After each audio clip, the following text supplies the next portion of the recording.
ऐसा आम मजरा हुआ है। मैं आप सबों को दिखा रहा हूँ, देख लीजिए कितना सुंदर लग रहा है, आम मजरा हुआ है। तो इसी तरीके से हमारी ज़िंदगी भी है। हमारी ज़िंदगी भी इस आम के फूल के समान है। इस आम के फूल के समान है। हमारा ज़िंदगी कभी मजरता है, कभी हमारा ज़िंदगी में भी पतझड़ की तरह पत्ते झड़ते हैं। झड़ने के बाद फिर से नए पत्ते उगते हैं। उसके बाद हमारा ज़िंदगी भी हरा भरा हो जाता है। हरा भरा हो जाने के बाद कभी कभार फिर दुख संकट भी आ जाता है। दुख संकट आने के बाद हम कुड़कुड़ाने लगते हैं, घबराने लगते हैं। लेकिन हमें ज़िंदगी में संयम रखना चाहिए। संयम, संयम, संयम रखना चाहिए। क्योंकि यदि हम ज़िंदगी में कभी कभार कुड़कुड़ाते हैं तो प्रभु यीशु ख्रिस्त हम लोगों को क्या करते हैं, हमारे ईसाई धर्म के आधार पर कहा जाए तो हमारे लिए प्रभु यीशु ख्रिस्त हैं। हिंदू धर्म के आधार पर है तो राम कृष्ण भगवान हनुमान और राधा कृष्ण, उनको हम अपना भगवान मानते हैं।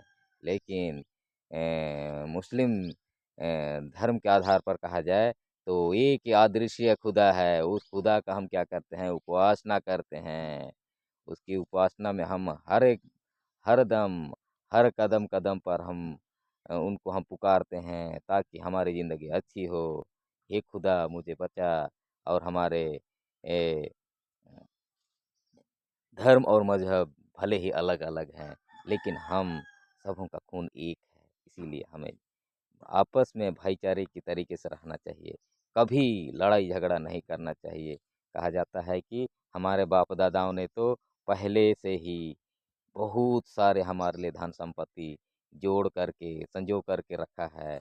लेकिन हमें धन संपत्ति के लिए कभी लड़ाई झगड़ा नहीं करना चाहिए। क्योंकि धन संपत्ति तो क्षण भर की खुशी है, लेकिन हमारी ज़िंदगी जो है, ये ज़िंदगी ये ज़िंदगी एक बार मिलती है, दोबारा नहीं मिलती है। इसीलिए हमें इस ज़िंदगी को जीने के लिए अकथक प्रयास करना चाहिए और ज़िंदगी में हर हमेशा खुश रहना चाहिए। हर हमेशा एकदम लोगों के साथ हंसते और मुस्कुराते रहना चाहिए। क्योंकि कहा जाता है ज़िंदगी एक बार ज़िंदगी एक बार मिलती है, बार बार नहीं। इस ज़िंदगी में ही हमें जीने के लिए और मरने के लिए भी सीखना है, रोने के लिए भी सीखना है, हंसने के लिए भी सीखना है। लोगों के साथ एकदम पूरा हंसी खुशी और मेल प्रेम से रहना चाहिए। हमें धर्म धर्म में लड़ाई झगड़ा नहीं करना चाहिए और मजहब के लिए नहीं लड़ना चाहिए।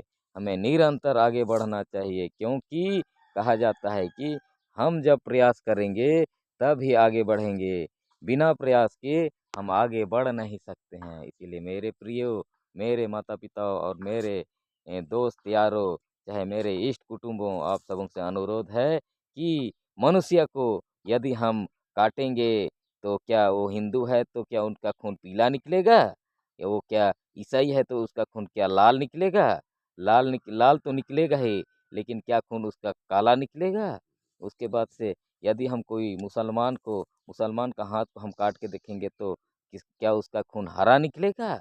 यदि हम कोई सिख धर्म को मानता है, उस व्यक्ति का हाथ को भी हम काटेंगे तो क्या क्या उसका खून गुलाबी निकलेगा? नहीं।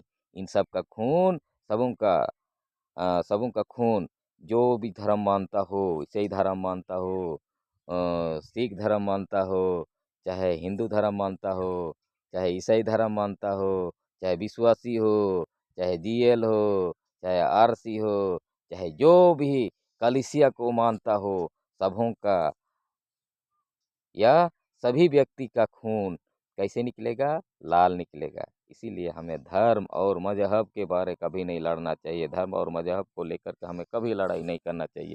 क्योंकि ज़िंदगी में हम धर्म और मजहब को मजहब को लेकर के हम लड़ेंगे तो ज़िंदगी में कभी आगे नहीं बढ़ सकते हैं। इसीलिए मेरे प्रियो, आप सबों से अनुरोध है कि आप लोग हर हमेशा मेल प्रेम से रहिए, ज़िंदगी में हंसते और मुस्कुराते रहिए। क्योंकि कहा जाता है जिंदगी का असली खुशी तो हंसी में ही छुपी हुई है।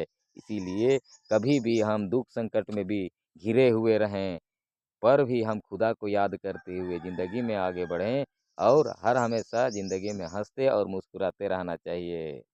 धन्यवाद।